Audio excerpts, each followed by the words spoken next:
በስመ አብ ወወልድ ወመንፈስ ቅዱስ አሐዱ አምላክ ቀዳማዊ ዘእንበለ ትማለም ማእከላዊ ዘእንበለ ዮም ወዳህራዊ ዘእንበለ ጌሰም የተባለ ጌታ በቀዳማዊነቱ የተነሳበት በዳህራዊነቱ የሚደርስበት የሌለው ፍጥረታት ሁሉ ሳይፈጠሩ በመንግስቱ የነበረ በቸርነቱ ፍጥረታትን የፈጠረ በከዊነ ሥጋ ከባህሪያችን ስግው ሆኖ ያዳነን በአንድነቱ ርባኤ በሶስትነቱ ምንታዊ የሌለበት የአበው አምላክ ሁሉ እግዚአብሔር ኢየሱስ ክርስቶስ ከባህሪ አባቱ ከአብ ከባህሪ ሕይወቱ ከመንፈስ ቅዱስ ከሥጋ እናቱ ከቅድስት ድንግል ማርያም ከቅዱሳኑ ጋር ሁሉ ስሙ ለዘላለም ከምድር መሃል እስከ አርያም ጫፍ የተመሰገነ ይሁን። የተከበራችሁ እግዚአብሔር ቤተሰቦች ሴቶችና ወንዶች ሁላችሁ አንድ አምላክ በሚሆን በአብ በወልድ በመንፈስ ቅዱስ ስም እንደምን ሰነበታችሁ? እንደምን እስከዚህ ቀን አደረሳችሁ? ለዚህ ዕለት ለዚህ ቀን ያደረሰን መመስገን የባህሪው የሆነ ጌታ እንድናመሰግነው የሰበሰበን እንድንማማር እንድናውቅ የፈቀደልን ስሙ ለዘላለም የተመሰገነ ይሁን። ቀደም ሲል ደጋግመን ሁሌም እንደምንለው እግዚአብሔር ቃል ለሰው ልጆች ሁሉ የሚያስፈልግ ነውና ለምግበ ሥጋ የሚያስፈልግ ከሆነ ለምግበ ነፍስ ደግሞ ምግበ ነፍስ ያስፈልጋታልና እሱን እያነሳን እንደ እግዚአብሔር ፈቃድ እንማማራለን ማለት ነው። ጌታ መንፈስ ቅዱስ ለሁላችን የምናስተውልበት ልቡና ያድለን። ይሰማል ብዬ ተስፋ አደርጋለሁ። ይሰማል አይደል? ስለዚህ ከተሰማ እሱን እንተውና በዚህ እንማማር። እንግዲህ ምንማማርበት የትምህርታችን ርዕሳችን ያው ጥምቀት ላይ ነው። ተከታታይ ትምህርታችን ያለን ማለት ነው። ጥምቀት የክርስቲያን የሆነ ሁሉ ክርስቶስን የሚለብስበት ብለን ባለፈው ሳምንት ተምረናል። ክርስቶስን ያለበሰ ክርስቶስ በሚኖርበት የማይኖር ነው። ክርስቶስ በሚኖርበት ለመኖር ክርስቶስን መልበስ መስፈርት ነው ብለን አንስተናል። በደንብ ለማየት ሞክረናል። ዛሬ ደግሞ እግዚአብሔር እንደፈቀደና እንደወደደ ምስጢረ ጥምቀት የምንለው ምንድነው የሚለውን ካየን የጥምቀት አመሰራረቱ እንዴት ነው የሚለውን የምናይ ይሆናል ማለት ነው። እንግዲህ ጥምቀት ጥምቀት ዘመንፈስ ቅዱስ በመንፈስ ቅዱስ የሚደረግ ጥምቀት ወይም ደግሞ በህድረተ መንፈስ ቅዱስ ሲያድርባቸው የሚደረግ ጥምቀት፣ በእሳት የሚደረግ ጥምቀት፣ እንደገና ደግሞ ሌላው ሶስተኛው በውሃ የሚደረግ ጥምቀት ብለን በሶስት ከፍለን አይተናል። እንግዲህ ጥምቀት የምትባለዋ አንዲት ናት። ከጌታ ከጎኑ የፈሰሰችዋ ማየገቦ የምትባለው ናትና መለኮት የተዋሃደው ሥጋ መሆኑን ለማወቅ ብዙዎች ይቸገራሉና መጽሐፍ ቅዱስን ተቀብለው ግን መለኮት የተዋሃደው ሥጋ ነው እንዴ ብለው ለማወቅ ሲጨነቁ እናያቸዋለን። በዋናነት ግን ይሄ ብቻ ማየገቦ የሚባለው መለኮት የተዋሃደው ሥጋ መሆኑን ለመመስከር በቂ ነው። ለምን ቢባል ማየገቦ ማለት ለንጊኖስ የሚባል ሐራዊ አንድ ጭፍራ የጌታን ጎኑን ሲወገው የፈሰሰው ደምና ውሃ ደሙ ደመ ክርስቶስ ይባላል። ውሃው ደግሞ ማየገቦ ወይም ከክርስቶስ ጎን የፈሰሰው ውሃ ይባላል። ማንኛውንም ሰው ከጎኑ ፈሰሰው ብንል ደም ይፈሰዋል እንጂ ውሃ የሚፈሰው ሰው የለም። መለኮት የተዋሃደው ሥጋ ስለሆነ ግን በፈቃድ እግዚአብሔር ደም ይፈሳል። ከደሙ ጋር ደግሞ ምን ይፈሳል ማለት ነው? ውሃ ይፈሳል ማለት ነውና በውሃው ተጠምቀን የሥላሴ ልጅነት እናገኛለን። ከአብራ ከመንፈስ ቅዱስ ከማኅፀነ ዮርዳኖስ እንጠመቃለን። ደሙን ጠጥተን የዘላለም ሕይወት እናገኛለን።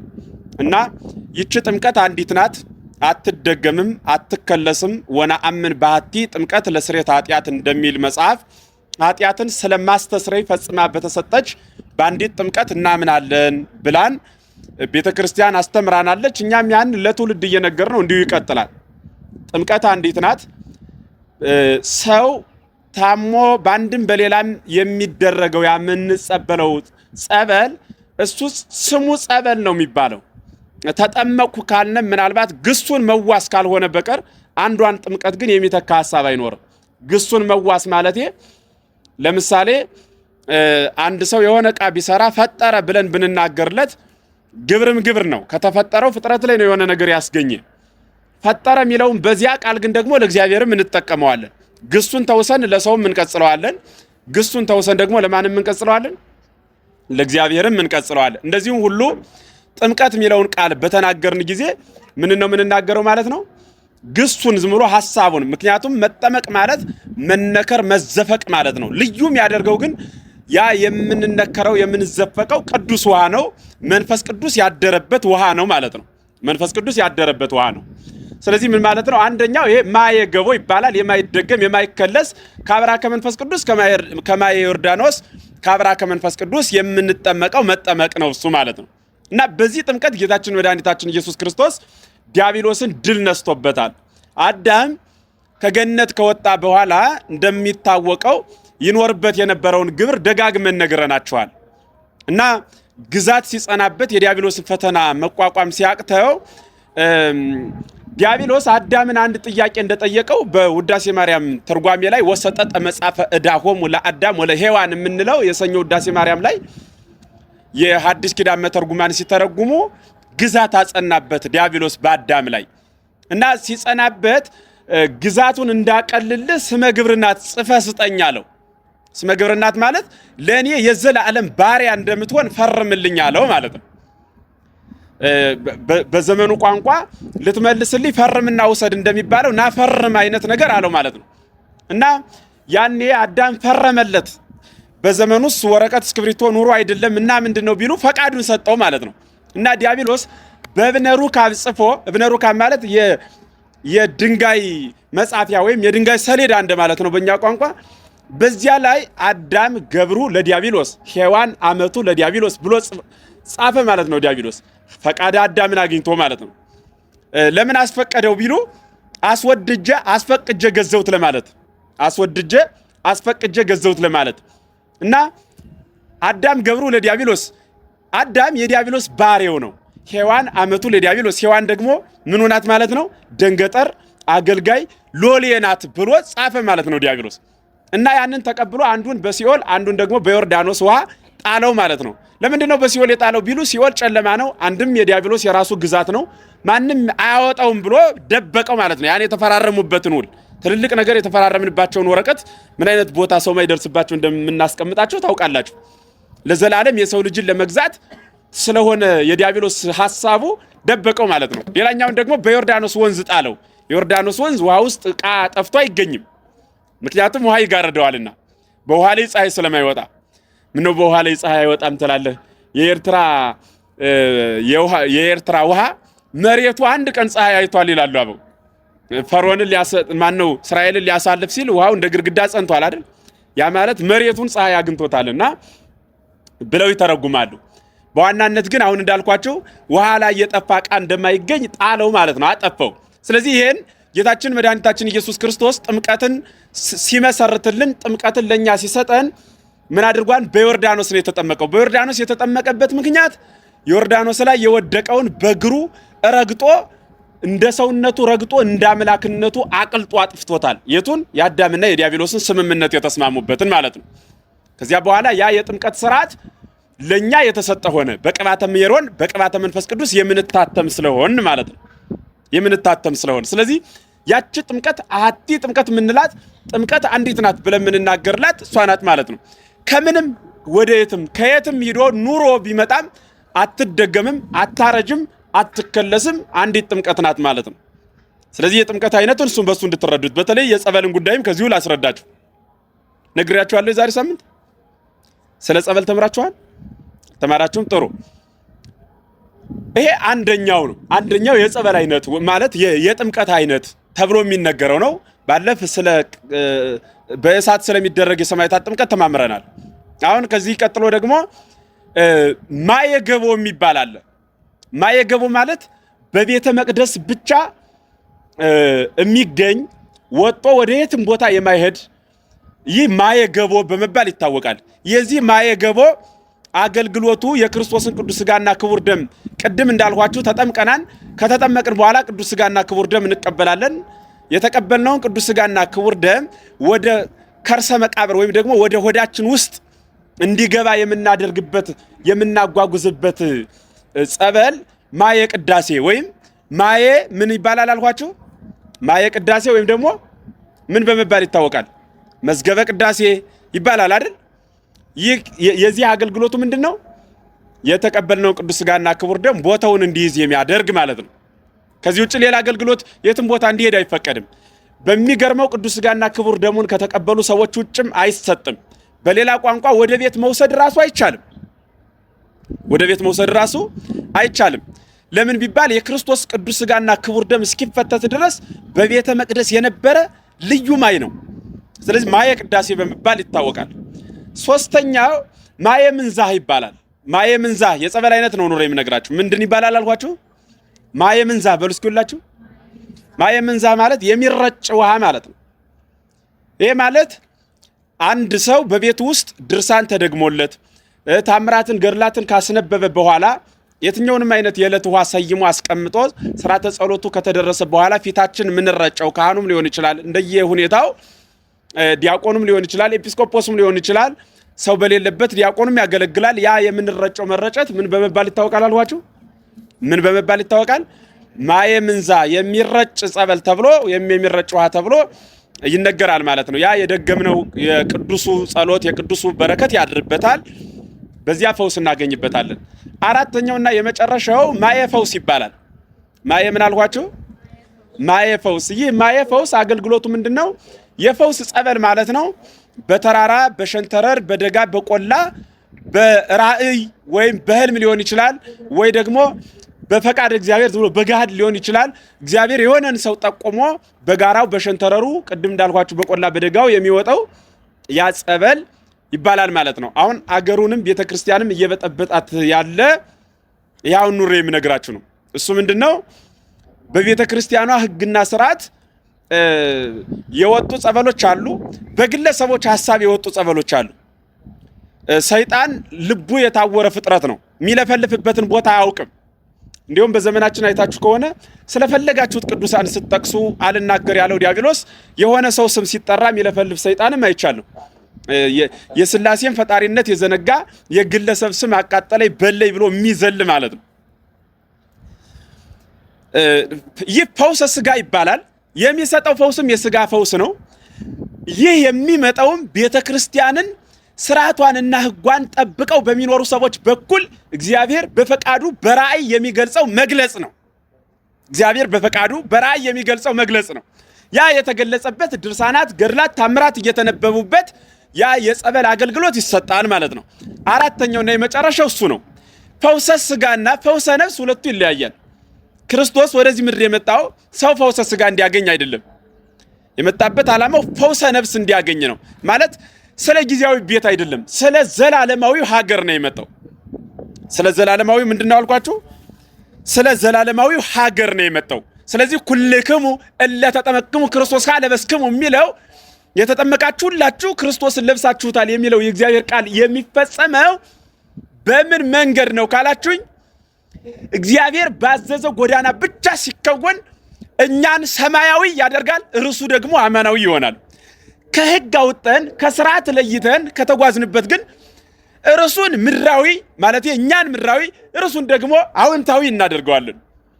ማለት በሕግ ያልተቀመጠ በሥርዓት ያልኖረ እናደርገዋለን። ስለዚህ ያ የጥምቀት ሥርዓት ማየ ገቦ የሚባለው አንድ ሰው ተጠምቆ በየትም ሀገር 70-80 ዓመት ሂዶ ሌላ እምነት አምኖ ቢመጣ ቄደር የሚባል የንስሐ ጥምቀት ይደረግለታል እንጂ ያች ጥምቀት ግን የማትመለስ የማትከለስ ናት። ለምን ቢሉ ለምሳሌ ተክሊል ለምንድን ነው የሚሰጠው? ለደናግላን ነው አይደል የሚሰጠው? ተክሊል የሚሰጠው ለማን ነው አልኳችሁ? ለማን ነው የሚሰጠው? ለደናግላን ነው የሚሰጠው። ኦኬ። አሁን ይህ ሚስቱን ፈቶ ሌላ ቢያገባ ባሏን ፈታ ሌላ ብታገባ ይደገማል ተክሊሉ? ተክሊሉስ ህየንተ ምን ነው የተሰጠው አልኳችሁ? ስለምንድን ነው የተሰጠው? ስለ ድንግልና ነው የተሰጠው። አሁን ግን ፈታ ማይቻለው ለምንድን ነው ቢባል ድንግልና የለም ነው። አንዱ እሱ ነው። ሁለተኛው አንድ የሆነበት ምክንያት አንድ ከሆነች በኋላ ፈታ ሌላ ብታገባ አካሏን ከሁለት ዘርተዋለችና ከፍለዋለችና የአካላት ተከፍሎ ስለገጠማት እግዚአብሔር ከሰጣት ትዳር ስለተለየች ተክሊል የሚባል አይገባት። እንደዚሁ ሁሉ ጥምቀት አንዴ ብቻ ነው። ስንቴ ብቻ ነው አልኳችሁ? ጥምቀት ስንቴ ነው አልኳችሁ? አንዴ ብቻ ነው ጥምቀት። ጥምቀት አንዴ የሆነበት ምክንያት ልጅነት ስንቴ ነው የሚሰጠው? እናንተ ከእናት አባታችሁ ስንቴ ነው የተወለዳችሁት?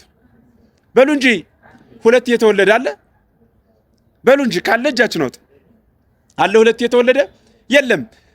ከእናት አባቶቻችን አብራክ አንዴ እንደተገኘን ከመንፈስ ቅዱስም ስንቴ እንገኛለን? አንዴ እንገኛለን። በዚያ ጸንተን እንኖራለን ማለት ነው። ከአባታችን ጋር ተጣልተን ተለያይተን ብንሄድ ከአባታችን ጋር ተጣልተን ተለያይተን ብንሄድ መጠን እርቅ እንፈጽማለን እንጂ ልደት ግን እናደርጋለን? እንወለዳለን? ስለታረቅን በቃ ብለን መወለድ አለብን ድግም የለም አይደል? ስለዚህ ሃይማኖታችን ክደን ቆይተን ራሱ ብንመጣ እንታረቃለን እንጂ ከክርስቶስ ጋር ዳግም ልጅ ልሁን ተብሎ ግን መወለድ አይቻልም። ዳግም ካብራ ከመንፈስ ቅዱስ ያ የተወለደውን እርሱን ምን ማድረግ ነው ማለት ነው? በንስሐ በጥምቀተ ቄደር ምን ማለት ማጽናት ነው ማለት ነው። ስለዚህ የጸበል ስርዓት የሚባል እኒን በደንብ መለየት ይጠይቃል። አሁን በጣም ጥምቀት ላይ ከደረስን ይሄንን መናገር ፈልጋለሁ። እግዚአብሔር በሚያውቅ አሁን ላይ በተለይ እህቶች እግዚአብሔር በሚያውቅ ይቅር በሉኝ ይሄ ቃል ስናገር፣ ይሄ ስስ የሆነ ልብ ልታቆሙ ይገባል። እግዚአብሔር ምስክሬ ነው። እግዚአብሔር ልብሽ ስስ ነው ብሎ የሚፈርድ አምላክ አይደለም ያለ። ሕግ ሰጥቷል፣ መምህራንን አስቀምጧል፣ በየጊዜው ቃሉ ይናገራል። ደረጃ ያለ ልብ ያስፈልጋል። እንዲሁ ኩሪ ባያችሁበት ቁጥር መጠመቅ የሚያምራችሁ በቃ የጸበሉን አመጣጥ ስርዓቱን ሳታነቡ ዝም ብሎ በዚያም በዚህም ሁሉ ነገር የሚያሳምናችሁ የዋሃን አትሁኑ። ቆማችሁ በደንብ የምታስቡ ሁኑ። በተለይ አንዳንድ ዘመናዊ ጸበሎች አሉ። የበጀት መሰብሰቢያ ምሳቸውን አውሮፓ ቁርሳቸውን ኢትዮጵያ የሚበሉ ግለሰቦች የሚመሩት ማለት ነው። ስማቸው ሌላ ነው፣ ግብራቸው ሌላ ነው። ቅዱሳን በከክ ያቆዩትን ሀገር በኬክ የሚቀናጡ ማለት ነው። ጌጠኞች፣ ሐሳብ እግዚአብሔር የማያውቁ የኖሩበት ታሪካቸውን ስንመረምር መጻሕፍትን የማያውቁ የቤተክርስቲያን ስርዓትና ሕግ የማያውቁ ብድግ ብለው ራሳቸውን በራሳቸው ሹመው የሚንቀሳቀሱ ግለሰቦች አሉ። ያ መስመር ልክ አይደለም። ኧረ እባካችሁ ቁሙ። እኔንም አበበንም ከበደንም ተውትና ቤተክርስቲያን ጋር ብቻ ቁሙ። ቤተክርስቲያኑ ላይ ስትቆሙ ቤተክርስቲያኗን ጠብቆና ስርዓቷን አክብሮ የሚያስተምር ስታገኙ ያኔ አማን በአማን ብላችሁ ቃሉን ተቀበሉ ብለን እናገራለን። እንዲህ ስንል ግን አንዳንዶች ገልብጠው ሁሉ ሊሰብኩን የሚፈልጉም አሉ። አይ እንደሳቸውን እኮ አታውቋቸውም፣ እንዲህ ብትል ቦታውን እንዲህ ብለህ ብታየው እንደዚህ ብትለው እንደዚህ ብትል ምኑን ቆፍር ሆነው አርስ ሆነው አምርት ሆነው ሰጠሽው እኮ ነው ህንጻ የገነባው አይደለም? እንዴት ከሰማይ አውርዶ ነው ብር የብር ማሽን ሰርት ምኑን ተአምር ፈጥሮ ነው ያመጣው? ስጡኝ እስኪ ብር አጠራቅሙና እኔ የፈለጋችሁት ቤተክርስቲያን ልንጸው እስኪ። አልሰራም እንዴ? አበበ ከበደ ከሰጣችሁት ብር ማይሰራ ሰው አለ? መሬት ከሰጡኝ ብር ከሁሉን ሰው ከሰጠኝ በበላይነት ኃላፊ ሆኜ ህንጻ ማስደርደር ቀላል እኮ ነው። ኢንጂነርም ይሰራል እኮ። በህንጻማ ከሆነ እዚህ ባህር ዳር ከተማ የቀየሱት እኮ ጥቂት ኢንጂነሮች ናቸው የሚሆኑ በእርግጠኝነት። ይሄን እርግጠኛ ሆኜ መናገር ይችላል። አንድ ሊቀ ጳጳስ ሲሾሙ ይባላል ብፁዕ ቀውስጦስ በረከታቸው ይደርብንና የሰላሌው ሀገረ ስብከት ታውቋቸዋላችሁ። ብፁዕ አቡነ ቀውስጦስ ይባላሉ እና በጣም ሽማግሌ ናቸው። አሁን ህመም ላይ ናቸው። እግዚአብሔር ቢያተርፋቸው ግሩም ነው ለኛ ማለት ነው። ለሳቸው ሩጫቸውን ጨርሰዋል። ሊቀ ጳጳሳትን እያወዳደሩ እየመረጡ እያለ ጳጳስ ሊያደርጉ ማለት ነው መነኮሳትን ነው የሚመለምሉት እና ገሌ ይሁን ሲሏቸው አሁን አንድ ጳጳስ የሆኑ ሰው እያሉ እና ገሌ ይሁን ይሏቸዋል ማለት ነው ብፁዕ ቀውስጦስን እና ብፁዕ ቀውስጦስ ገሌ ይሁን ስትል ሰማሁ ልበል አሉት ያን ሰው። አዎ እገሌ ያልኸው ሰውዬ ምን ያውቃል አሉት። ቅዳሴ ያውቃል? አያውቅም። አቋቋም ያውቃል? አያውቅም። ቅኔ ያውቃል? አያውቅም። መጻፍ ያውቃል? አያውቅም። ድጓ ያውቃል? አያውቅም። ምን ነው የሚያውቅ? አባታችን የልማት ሰው ነው አሉት። በጣም ጥሩ። ምንድን አልምቶ ነው አሉት። የልማት ሲባል እሳቸው ደግሞ ወደ ወንጌል ሊወስዱት ምን ያህል ህዝብ አስጠምቋል ብለው ሲጠይቁት ምን ብሎ መለሰላቸው? አባታችን በጣም ብዙ ህንጻ አሰርተዋል አሉት። እንዲያማ ከሆነ ኢንጂነሮችን ጥሯቸው፣ መሐንዲሶችን ጨምራቸው አሉ ብፁዕ ቀውስጦስ። እና ያኔ ሲኖዶስ የተሰበሰበው ሰው ምን ብሏቸዋል? ብፁዕ አባታችን እባክዎትን እኮ መንፈስ ቅዱስ የሚመራው ጉባኤ ነው ሲሏቸው፣ ኧረ ወየው ሰይጣን ነው እንጂ የሚመራ ኢንጂነር የሚያስመርጥህ መነኩሴ ተቀምጦ አሉት። ስንት መነኮሳት እያለ ኢንጂነር ያስመረጠ ሰይጣን እየመራ ነው። ዛሬ ታሪክ ሆኖ ተዘግቦላቸዋል። እግዚአብሔር ምስክሬ ነው። ቤተክርስቲያን እንቁ አድርጋ ከምታያቸው አባቶች አንዱ ናቸው። እና ህንጻ በመደርደር የሚያምን ልቡና ማለት ነው። በቃ ያን ህንጻ ከምን ያደረ እናንተ አትበልጡም እንዴት? ከኪሳችሁ መከራ አይታችሁ ከደሞዛችሁ ከምትበሉት ቀንሳችሁ አይደለም እንዴት የምታደርጉት? የእናንተ ይበልጣል። ተቀብሎ መስጠትማ ምኑ ያስደንቃል?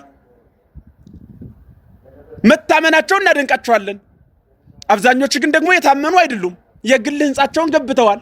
ሲፈልጉ ወደ ቀኝ ሲፈልጉ ወደ ግራ ይበሩበታል።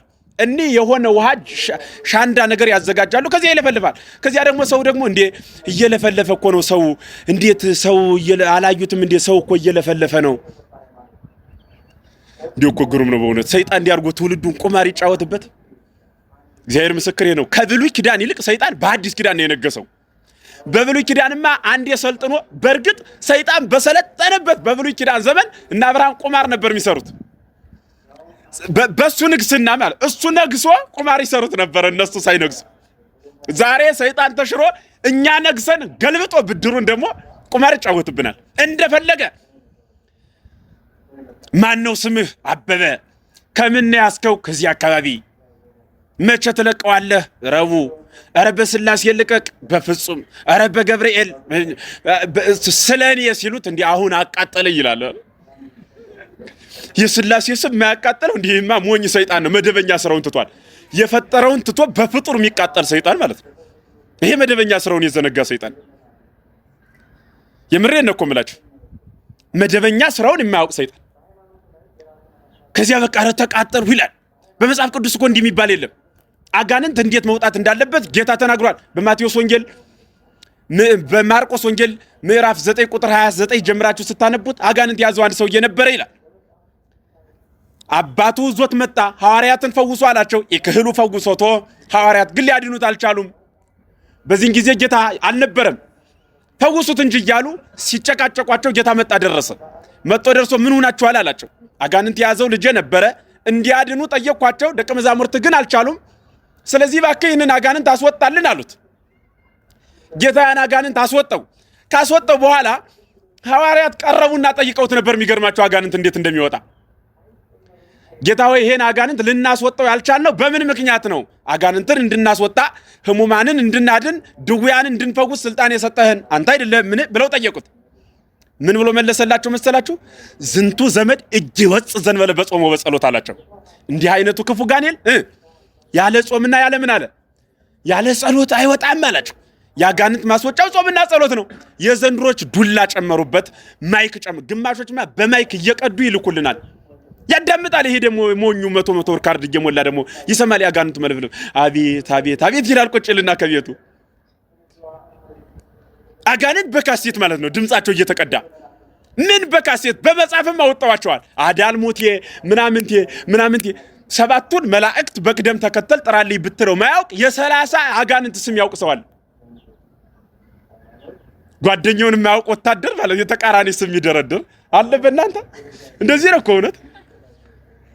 ጓደኛውን የማያውቅ በንጽህና ነገ መስለናቸው የምንኖር ቅዱሳን አባቶቻችን እነሱን ባለማወቅ ያጋንንትን ስም እየደረደረ በስክሪፕቶ እየጻፈ ፕሪንት እያደረገ የሚሸጥ ማለት ነው። ስመ ቅዱሳን ተቀምጦ እና አባ ፍፄ እና አባ ጉባ እና አቡነ ሊቃኖስ እና አቡነ ይማታ እና አቡነ አረጋዊ ዘደብረ ዳሞ እና አባ አሌፍ አረማንን አንሲ የመነንዛ ሀድጎ ለመኑ ማንን አንስቼ ማንን ተዋለው?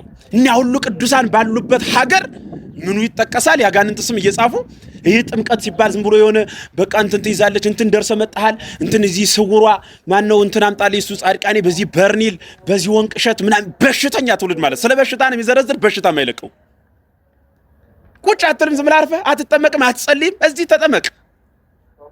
ጊዮርጊስ አውሮፓ ብትተክለው ኢትዮጵያ በወርቅ ብትሰራው ጊዮርጊስ ያው ጊዮርጊስ ነው። እግዚአብሔር ከሰጠው ክብር ማትጨምርበትም አንተ ማትቀንስለት ያው ነው። በዚያ ግርም ያለች መቤታ ያችው ናት። ታሪካዊ ከሆነ ለጉብኝት ነው፣ ለድነት ከሆነ እዚህ ያለው በቂ ነው። ጋዝ እያኮፈኮፈ ደግሞ በዚህ ደግሞ እንትን የሚባል ደግሞ ግማሾች የገበያ ንግድ ሲስተም ይዘውበታል። ያጠራቅምና እየመዘገበች ያጠራቅማሉ። የዚህን ቀን ጉዞ ነው ይላል። በቃ የዚህን ቀን ጉዞ ስለሆነ እንዳትቀሪ ይባባላል። ከዛ አረ እንደዚህ አይደለም መረባካቸው በኋላ አስተማሩንም ሲቆዩ ቀስ በሉ ስንላቸው ደግሞ እንዴ መምህር እንትን እኮ ተፈውሶ ድኖ ምናምን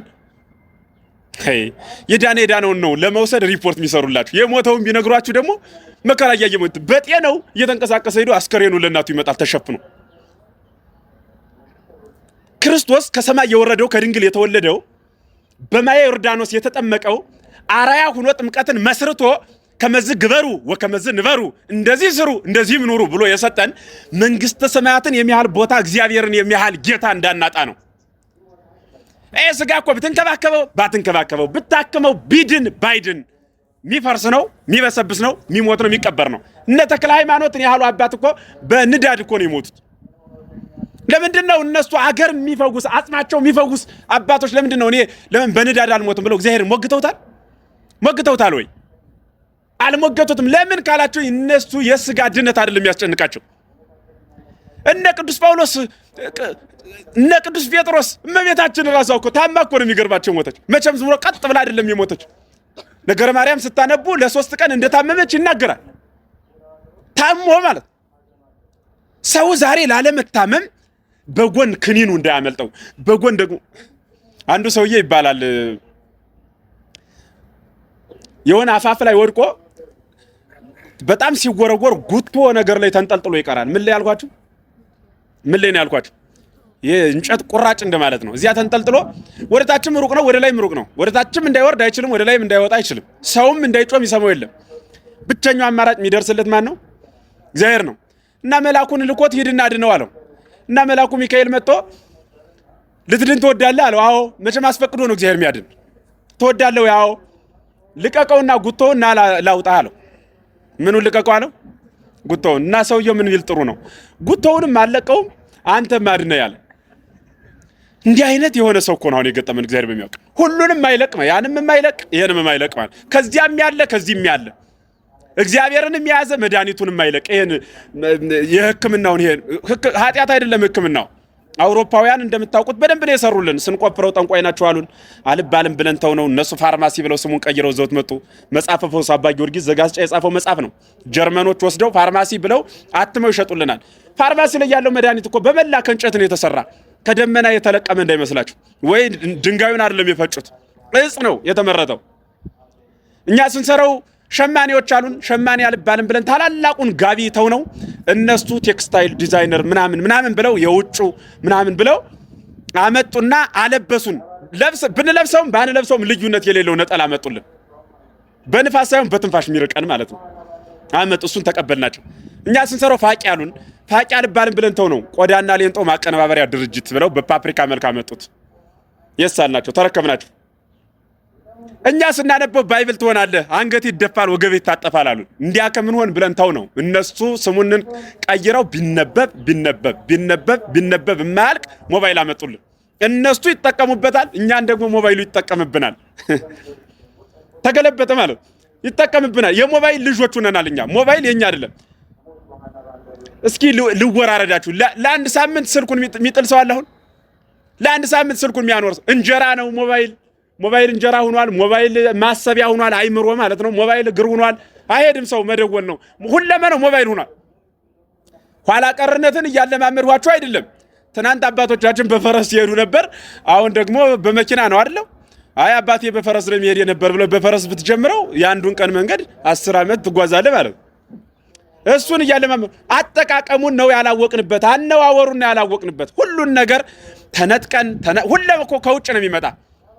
መስቀሉ ከውጭ ነው። አሁን ድሮ ኢትዮጵያ በትንሽ የምትረዳው ጎብኚዎች እየመጡ ነው የሆነ ነገር ሊያዩ። አሁን በዚያ ቦታ ተቀይሮ ሁሉም ነው። ፈረንጁ ሲመጣ እስኪ ምንድነው ብሎ ትክሎ ሲያይ ከመቅደሱ ውስጥ ያለ የነሱ ሀገር የግሪክ መስቀል ነው። የድሮ አልባሳት ብሎ ሊያይ ሲመጣ በሆነ ሳጥን ነገር ያቺ ተቀምጣለች። አሁን የሚቀደስበት የዘው የነሱ የግሪኩ ነው። የኛን መደበኛ ሐሳባችን አጥፍተን ዓለማዊነት ቀይሮን የምንራመድ ሆነናል። ይሄ ምንድነው ሲባል ስጋዊ ፍላጎትን ብቻ የሚያጠነጥን ስጋዊ ሰው ስለተፈጠረ ነው። በቃ አዲስ ነገር ዝም ብሎ ግልብጥ እኔ በጣም እግዚአብሔር በሚያውቅ አዝናለሁ። ሰዓት ውስጥ የተጣደ ሽሮ እኮ ነው የምንመስለው። አንዱ ብድግ በቀኝ በግራ ማለት አንድ ወቅት አለው። የሆነ አመት ጻድቃኔ ማርያም በቃ ሰው ዝም ብሎ የጎርፍ ደሞ አሁን ምንድነው ኩኬለሽ ነው ሲሉ ምንድነው ሰውሯ ደሞ አሁን ደግሞ የሆነ አዲስ እዚህ እኮ ማናት እዚህ ላይ ያለችው እመቤታችን ማናት? ቤዛዊት አለች አይደል? በቃ ቤዛዊት እና ያቺ ኮፒ አትሉት የተራባ ነገር የለው። ስንት እመቤታችን ያለን ስንት ናት አልኳችሁ? አንዲት እዚህም አለች እዚያም አትሄዱም እያልኳችሁ አይደለም። የሆነ ግን እንዲሁ ወቅት የሚያነሰው የሚገላበጥ አትሆኑ። ሄዶ መሳለም ይቻላል። ከበረከቱ ደግሞ ምን መጥቷል? ሰምቻለሁ የቅቤ የሚባል እምነት መጥቷል። አንጡልኝ ደግሞ የምንድን ነው የተባለው? የማር የሚባል መጥቷል። ማን ነው ይሄን ያመጣው? የትኛው የመጽሐፍ ቅዱስ ክፍል ላይ ነው የተገኘው? በማር የተፈወሰ ቅዱስ አለ? በማርስ የፈወሰ እግዚአብሔር አለ? በቅቤ የተባለ ለየት ያለ ማስታወቂያ ሰርቶ ለየት ያለ ዶራን ለማምረት ጥበበኞች ያዘጋጁት ነው። የክፋት ጥበበኞች የለም እንዲህ የሚባል በውሃና በአመድ የሆነበት ራሱን የቻለ ምክንያት አለው። እግዚአብሔር ሲያነሳ አመድን ብትሆን ትልቅ ያደርጋል። አመድ ታውቃለህ? አመድ ታውቃላችሁ ወይ? አመዱ ምን ሆነ አልኋችሁ? ምን ሆነ? እምነት አደረገው። ሰው ሚያድን አደረገው። ማን ያደረገው? የተናቀውን ከፍ አደረገና ተመልከቱማ፣ ቤተ መቅደስ አመዱ ገብቶ እምነት ይሆናል። ውሃው ገብቶ ጸበል ይሆናል። እንጨቱ ገብቶ ጽላት መስቀል ይሆናል። ቆዳ ገብቶ ከበሮ ይሆናል። መጽሐፍ ይለጎምበታል። የተከበረ ቅዱስ ይሆናል። ሌላም አምጡልኝ። ስንዴው ገብቶ ቅዱስ ስጋ ይሆናል። ዘቢቡ ገብቶ ቅዱስ ደም ማለት ክቡር ደም ይሆናል አይደል? አንተ ግን ሰው ሆነ ገብተህ ሰው ሆነ ምን ማለት አውሬ ሆነ ገብተህ አውሬ ሆነ ትወጣለህ ይላል ሊቁ ሲናገር። ሁሉ ሲለወጥ አንተ ግን ያው ነህ፣ ስትገባም ስትወጣም ምንም አልተለወጥክም ይላል። ይለወጣል። አያችሁ፣ ሁሉም ቦታውን ይዛል እግዚአብሔር እንዳደለው። ሰው ብቻ ግን እንዲያው ነው ይቀራል። በአመድ የተደረገበት ምክንያት አሁን የነገርኳቸው አመድ የተናቀ ነው፣ ቲባ ነው አይደል? እግዚአብሔር ግን የከበረ አደረገው። አንጡልኝ። ሌላ ደግሞ ምን አለ ሌላ? እንደገና ደግሞ አፈር አለ አይደለ? በአፈር የተደረገበት ምክንያት ለሁሉም ሰው አፈር አጥቼ እንዳይል በየቦታው ቅርብ ስለሆነ እግዚአብሔር ያን ቦታ ቀድሶ በዚያ በኩል ደግሞ እንዲጠቀም አንድም ራሱም በአፈር ፈውሶ አሳይቶናል። በቅርብ ዓመት አዲስ ማስታወቂያ የማር የቅቤ ደግሞ ምን ማያመጡት ነገር አለ? ሰው ማያገኙ ማለት ዳ ማይገዛው ነገር ደሞም እኮ እንዲያ ማዘጋጀታቸው አይደል? አልነበረም ደግሞ ማዘጋጀታቸው ኃጢአት ነው። ብቻውን ደግሞ እንዲያው ተስቶ የበለጠ ሌላ ኃጢአት ሸጡት። ደግሞ የሚገርማቸው በኪሎ ማርና ቅቤ መግዛት ይቀላል እነሱን ከመግዛት። ይሄን ያደረገው ማን ነው? ትውልዱ ምን ሆኖ ነው ከተባለ ወደዚያ ቀይር ወደዚህ አሁን ከዚህ አካባቢ ነው የውጫለው ወረድ ስትሉ አንድ አረንጓዴ ቢጫ ምናምን የለበሰ ትንሽ እንዲህ ዘንጎርጎር ሲል አቤት አባ እንደዚህ ምናምን ደሞ ከተልክ ምንነቱ እኮ አይታወቅም። ደሞ እዚያኛው ጋር እዚህኛው ዝም ሁሉ እኮ የሚያምረንኛ እዚያኛውም ሰፈር መጉደል አንፈልግም። ሁሉ ቦታ መገኘት ቢፈልግ ታውቃላችሁ። ሁሉ አማረኝን ገቢ አታውጣት የሚባል እኮ ለኛ ነው የሆነው። አተረጓጓሙ ድሮ ተረት ነበር። ዘንድሮ እግሩን አውጥቶ በአካል እየተገለጸ ነው። ስለዚህ የጥምቀት ስርዓትን በተመለከተ ቅደም ተከተሉ ማወቅ አራት አይነት ቅድም የነገርኳችሁ ማየገቦ ማየ ምንድን አልኳችሁ? ቅዳሴ ማየ ምንዛህና ማየ ፈውስ የሚባሉት እኒን አራት አይነቶችን ለይቶ ማወቅ። ፈውሰ ስጋ ከሆነ ቤታችንም ላይ እግዚአብሔር በፈቀደው ቅዱሳን ቦታም ቢሆን ቁጭ ብሎ ከራስ ጋር ግውስ ሆኖ መጠመቅ ይቻላል። ከዚያ ውጭ ግን ግለሰቦችን በማሰብ ለመጠመቅ የምትሄዱ ሰዎች ግለሰቦችን በማሰብ ይሄ ራሱ በጣም ትልቅ በደል ነው። አረ እንዴ አባታችን ርሶ እኮ ባይኖሩ ወዲያ እንኳን እሱ ጴጥሮስ ሙቶም አለች ቤተክርስቲያን ሄደ ምኑና ምኑን ነው የምታገናኙት?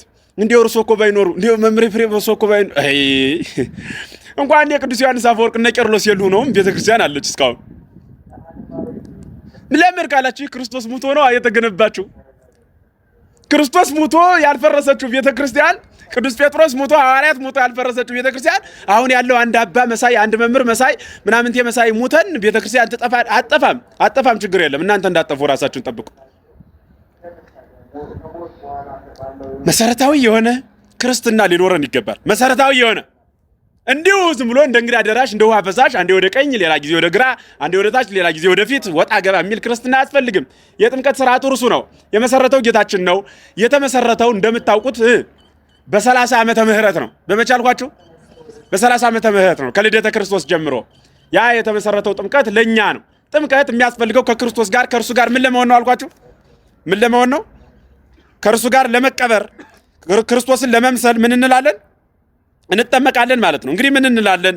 ጸጋ እንዲበዛ በኃጢአት ጸንተን እንኑርን ይላል ቅዱስ ጳውሎስ ወደ ሮም ሰዎች በጻፈው መልእክቱ ምዕራፍ 6 ላይ እንኑርን አይደለም።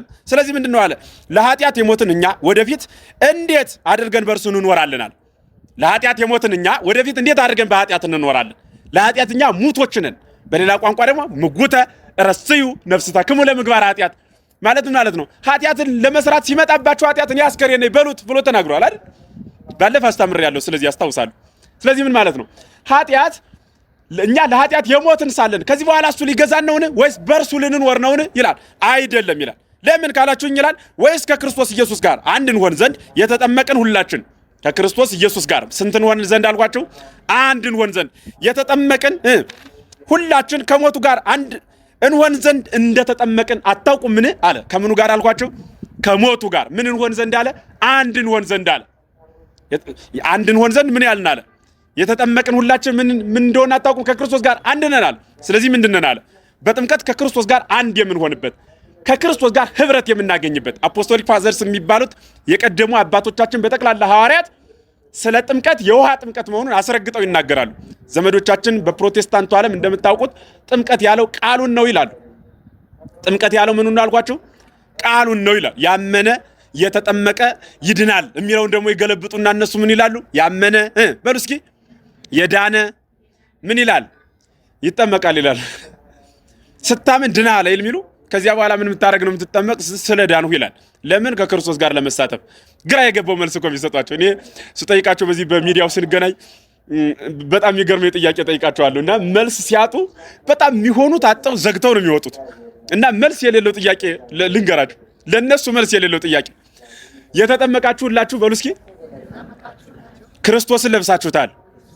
ቃል በቃል የነገርኋችሁ የሚናገረው ሐዋርያው ቅዱስ ጳውሎስ ነው ለገላትያ ሰዎች በጻፈው መልእክቱ ምዕራፍ 3 ቁጥር 27 ላይ ምዕራፍ 3 ቁጥር 27 የተጠመቃችሁ ሁላችሁ ክርስቶስን ለብሳችሁታል ይላል። ወይም ደግሞ ጥምቀት በአሁን ሮሜ ምዕራፍ 6 ላይ ከክርስቶስ ጋር አንድ እንድንሆን አታውቁምን አለ። ስለዚህ ከክርስቶስ ጋር ህብረት ለማድረግ ነው የምንጠመቀው አይደል? ከክርስቶስ ጋር አንድ ያልሆነ ሰው ገነት ይገባል አይገባም ብላችሁ ጠይቋቸው። አይገባም እንዳይሏችሁ። ስለዚህ ከክርስቶስ ጋር አንድ ለመሆን መጠመቅ አለብህ ማለት ነው። ከክርስቶስ ጋር አንድ ለመሆን ምን ማድረግ አለብህ ስትሏቸው መጠመቅ አለብህ ይላሉ። ጥሩ። ከክርስቶስ ጋር አንድ ለመሆን መጠመቅ አለብህ። ካልተጠመቁ ከክርስቶስ ጋር አንድ ነኝ ስትሏቸው አይደለም ከክርስቶስ ጋር አንድ ካልሆኑ እድናለሁ፣ አይ አትድንም፣ ስለዚህ ማመን ብቻውን በቂ አይደለም ማለት ነው ስትሏቸው እንዴ ይሉና ጥለው ይወጣሉ ማለት ነው። ምክንያቱም እነሱ ብቻ ጸጋ ብቻ እምነት ብቻ ነው የሚል ብቻ የሚል ነገር ነው የተቀመጠ። ይህንን ስታስረዷቸው መረዳት አይችሉም። በነገራችን ላይ ለምሳሌ አሁን ያመነ ይድናል ሲል ቅዱስ ጳውሎስ እውነቱን ነው። ያመነ ይድናል። የተጠመቀ ይድናል ሲል ደግሞ ጌታ የተጠመቀ ይድናል አይደል? ይህንን እነሱ አንዱን ብቻ የሚለውን አንጠልጥል ብቻ የሚል ቃል የለም። በነገራችን ላይ አሁን ጸጋ ብቻ የሚልም የለም፣ እምነት ብቻ የሚልም የለም። እምነት ያድናል የሚል አለ፣ እምነት ብቻ የሚል ግን የለም። ስለ አንድ ነገር የተነገረው ለምሳሌ አንድ ሰው ስለ ነፋስ ቢያጠና ሰው በነፋስ መኖር ይችላል ብሎ ቢናገር በነፋስ ብቻ መኖር ይችላል ቢል አንድ ሰው ትክክል ነው? ትክክል ነው? ያለን በነፋስ ብቻ መኖር የሚችል ሰው አለ?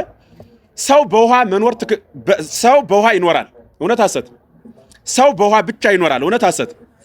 ሰው በምግብ ይኖራል፣ እውነት ሐሰት? ሰው በምግብ ብቻ ይኖራል። እነሱ አሁን የነሱ ቃሉ በእምነት ሰው ይድናል፣ ትክክል። በእምነት ብቻ ካሉ ስህተት ይሆናል ማለት ነው።